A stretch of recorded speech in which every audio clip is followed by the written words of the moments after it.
जाता है कि दिल्ली की सत्ता का रास्ता यूपी से ही गुजरता है।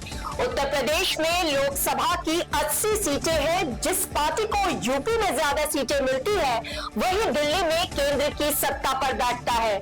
2014 और 2019 के लोकसभा चुनाव में भारतीय जनता पार्टी ने सर्वाधिक सीटें जीती और नरेंद्र मोदी लगातार दूसरी बार प्रधानमंत्री बने। 2024 के लोकसभा चुनाव में भी यूपी में सर्वाधिक सीटें हासिल करने वाली पार्टी का नेता ही प्रधानमंत्री बनेगा। देश में अभी तक 15 प्रधानमंत्री बने हैं, उनमें 9 उत्तर प्रदेश से सांसद रहे। जवाहरलाल नेहरू, लाल बहादुर शास्त्री, इंदिरा गांधी, वीपी सिंह, राजीव गांधी, चरण सिंह, अटल बिहारी वाजपेयी, चंद्रशेखर और नरेंद्र मोदी यूपी से ही सांसद रहे हैं। 2024 के चुनाव में भारतीय जनता पार्टी के नेतृत्व वाली एनडीए गठबंधन समाजवादी पार्टी और कांग्रेस के एनडी गठबंधन का मुकाबला बीएसपी से होगा। यूपी में 15 करोड़ 2,84,005 वोटर्स हैं जो मई 2024 में 80 सांसदों को चुनेंगे। लोकसभा चुनाव में नए नाम जुड़ने से वोटों की संख्या बढ़ सकती है। वाराणसी, अमेठी, लखनऊ, गोरखपुर, रायबरेली, कानपुर, प्रयागराज, कन्नौज पर कड़ा मुकाबला होगा। भाजपा ने शनिवार को अपनी 51 सीटों पर टिकटों का ऐलान किया। इससे बसपा के कई सांसदों की चिंता बढ़ गई। बसपा के 10 सांसदों में से कई भाजपा के समर्थक थे और वे वहां से टिकट चाहते थे। चर्चा ये भी थी कि लालगंज से सांसद संगीता आजाद भाजपा से टिकट चाहती थी। वहीं श्रावस्ती से सांसद राम शिरोमणि वर्मा भाजपा और अपना दल नेताओं के संपर्क में थे। ये दोनों सीटें भाजपा के खाते में आ गई हैं और यहां पर अपने प्रत्याशी भी घोषित कर दिए गए हैं। भाजपा ने लालगंज से नीलम सोनकर और श्रावस्ती से साकेत मिश्रा को प्रत्याशी बनाया है। 543 लोकसभा सीटों में से सबसे ज्यादा 80 यूपी में ही है। ऐसा कहा जाता है कि दिल्ली का रास्ता उत्तर प्रदेश से होकर गुजरता है। दरअसल सबसे ज्यादा लोकसभा सीटों पर जिस पार्टी का कब्जा होता है उसके लिए देश की सत्ता हासिल करना आसान हो जाता है। बीजेपी, सपा, बसपा और कांग्रेस ने तैयारी पूरी कर ली है। बीजेपी ने अब तक 51 तो सपा ने 31 सीटों पर अपने प्रत्याशी घोषित कर दिए गए हैं।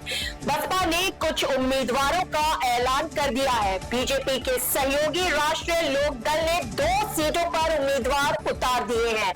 बीजेपी ने अभी तक की 51 सीटों पर ज्यादातर उन्हीं प्रत्याशियों को मौका दिया जो 2019 लोकसभा चुनाव में जीत हासिल कर चुके हैं।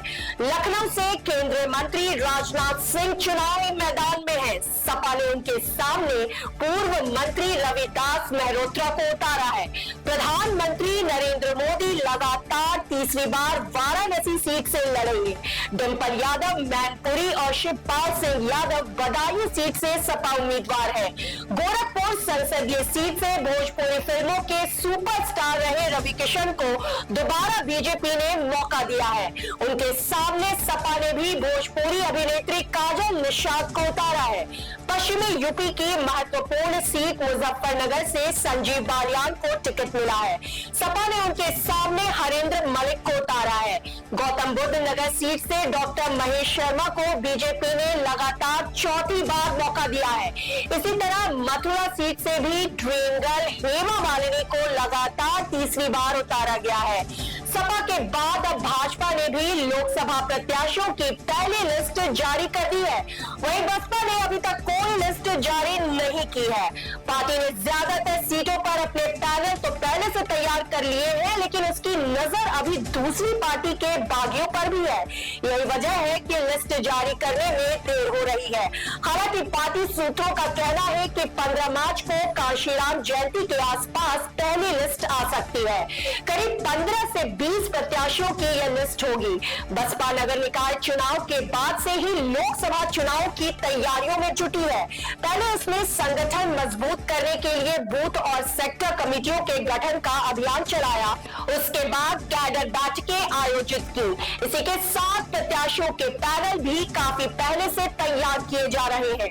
सूत्रों के अनुसार कई सीटों पर प्रत्याशी के नाम भी तय किए गए हैं। पार्टी कुछ कोऑर्डिनेटरों और वरिष्ठ पदाधिकारियों को इस बार चुनावी मैदान में उतार सकती है। कुछ सीटों पर उनके नाम तय हो चुके हैं, लेकिन ऐलान करने से पहले अभी और मंथन किया जा रहा है। धन्यवाद। तो देश दुनिया की तमाम बड़ी खबरों को जानने के लिए देखते रहे प्रजातंत्र टीवी।